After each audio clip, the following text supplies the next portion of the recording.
कांग्रेस नेता प्रियंका गांधी के पति और बिजनेसमैन रॉबर्ट वाड्रा को प्रवर्तन निदेशालय ईडी ने हरियाणा लैंड स्कैम से जुड़ी मनी लॉन्ड्रिंग मामले में आज 17 अप्रैल को फिर से पूछताछ के लिए बुलाया। इससे पहले भी ईडी ने मंगलवार और बुधवार को रॉबर्ट वाड्रा से कई घंटे तक सवाल जवाब किए थे। ईडी की पूछताछ से पहले रॉबर्ट वाड्रा से जब ये पूछा गया कि क्या वो राजनीति में आएंगे, तो उन्होंने इस सवाल का जवाब दिया और बताया कि वह कब राजनीति में कदम रख सकते हैं। राजनीति में आने को लेकर रॉबर्ट वाड्रा ने कहा कि भाजपा सिर्फ इस मामले को लेकर राजनीति कर रही है, देश की जनता सब समझती है। मैंने ईडी के हर सवाल का जवाब दिया है। मैं ऐसा इंसान हूं कि जितना मुझे दबाया जाता है, मैं उतना ही और मजबूत होकर सामने आता हूं। मैं लोगों की आवाज़ उठाना कभी बंद नहीं करूंगा।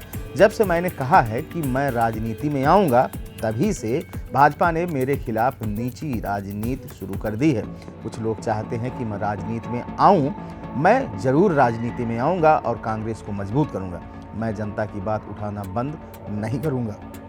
एजेंसियों का गलत तरीके से इस्तेमाल किया जा रहा है। ईडी के समन और पूछताछ को लेकर रॉबर्ट वाड्रा ने कहा कि पूछताछ अभी भी चल रही है। ये वही पुराने सवाल हैं जिनका जवाब मैं 2019 में ही दे चुका हूं। इनका कोई ठोस आधार नहीं है। मैंने कुछ भी गलत नहीं किया है। खुद भाजपा के मुख्यमंत्री मनोहर लाल खट्टर ने मुझे इस मामले में 2 बार क्लीन चिट दी थी, तो अब मुझे क्यों बुलाया जा रहा है? उसी दिन जब नेशनल हेराल्ड मामले में सोनिया गांधी और राहुल गांधी के खिलाफ चार्जशीट दाखिल की गई, तो ये सब भाजपा का राजनीतिक प्रचार और ईडी का गलत इस्तेमाल लगता है। ईडी रॉबर्ट वाड्रा से जिस मामले में पूछताछ कर रही है, वह साल 2018 से जुड़ा केस है। यह केस गुरुग्राम के तौरू इलाके के रहने वाले सुरेंद्र शर्मा की शिकायत पर दर्ज हुआ था। उन्होंने 1 सितंबर 2018 को खरे की दौला थाने में मामला दर्ज कराया था। शिकायत के मुताबिक रॉबर्ट वाड्रा की कंपनी स्काईलाइट हॉस्पिटैलिटी ने कुछ और लोगों के साथ मिलकर धोखाधड़ी की। इस मामले में हरियाणा के पूर्व मुख्यमंत्री भूपेंद्र सिंह हुड्डा को भी आरोपी बनाया गया है।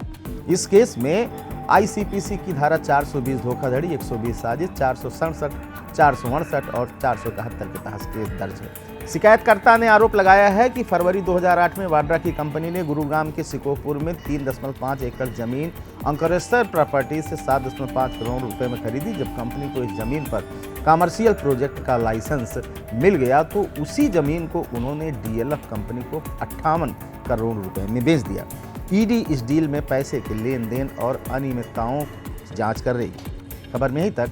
आप देख रहे थे अनादि टीवी डिजिटल। मेरा नाम है विवेक। अब दीजिए इजाजत। नमस्कार।